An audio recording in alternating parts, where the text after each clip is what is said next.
Here's a great way to customize, and also again from efficiency standpoint, by defining your own brushes and shapes. Now this could be a variety of things, from a simple copyright brush that you want to put on all your images to actually taking your logo and bringing it into Photoshop as a way you can apply it very easily. So let's look at both options.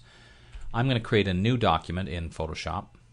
And when you're making a brush, I would suggest making it considerably larger than you think you might need it, just to be safe. So I'm going to make it pretty darn large, although it only has to be in grayscale, because the brush we're going to define as a black and white brush, and then we can apply it in different colors. So I click OK. In fact, I think I might make it wider just to be sure. Click OK. Then I can take, for example, my type tool, and I'm just going to type copyright, and then enter my company name.com. I'm going to make this as big as I can for now till it looks the way that I want. I'm going to take this just while I'm at it, since I can, and just use this little baseline shift thing to line it up till I like the look of it. And of course it can say anything, it can be any font you want, it can be anything you want. This could even be a scan. I'm just using the type tool because it's quick and easy. And then at this point all you need to do is define brush preset. Now before I do that, let me stress one thing. This works best if you do the brush in black on a white background. The way it's going to work is whatever's black will be in your brush, whatever's white will be transparent. So it doesn't matter that it's on a white background. That's got nothing to do with it at this point. I choose Define Brush Preset. Don't worry that it looks horrible, because in an odd little interface quirk, the preview for your brush will always be a square, even though my brush is a long rectangle. So don't worry if it looks squished, because, well, it won't. We name our brush, click OK. And then we could actually close this document and save the changes, because it served its purpose, and the purpose of that was to allow me to define that brush. So now that brush is built into Photoshop. All I need to do now would be to take my paintbrush tool. In the brush picker, there's the brush that I just created. Again, it looks all squished and bad, but that's okay. You can already see it. So that's the size that I defined it at, was fairly large.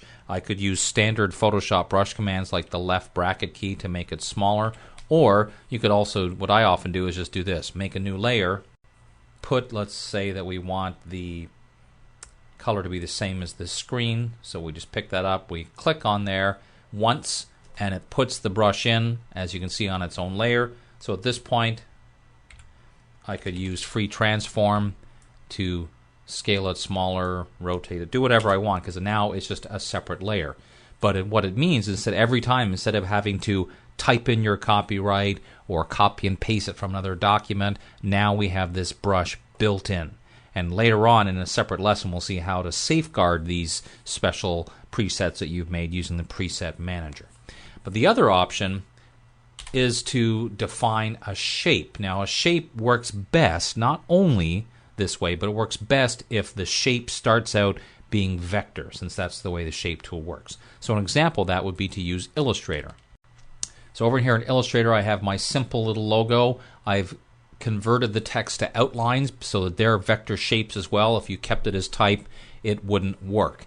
And I had to do some other things. For example, in order for this to appear correctly, this white first aid sign and the window are actually cutouts in Illustrator, because otherwise in Photoshop they wouldn't show up as anything. So I simply select everything in Illustrator, copy it, and switch back to Photoshop, and then I'm going to paste. And when I paste, I have various options. Now normally if I was just creating some artwork for a project, I would click Smart Object, but I'm specifically here turning this into a custom shape. So I click Shape Layer, click OK.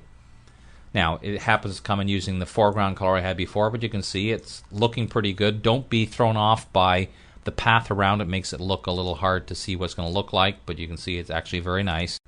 Now you have to turn this back on to be able to define it as a shape, so temporarily you'll get that odd kind of look there, but that's okay. You'll see what it looks like. Then I go to the Edit menu, choose Define Custom Shape, call it something, and once again that has served its purpose. So now built into the custom shapes in Photoshop is my logo.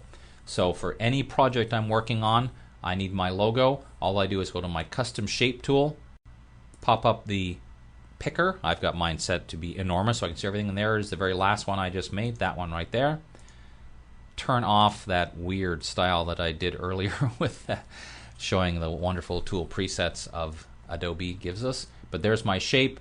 Then I decide, do I want it as a shape layer, as a path, or as fill pixels? Let's do this. Let's make a new layer.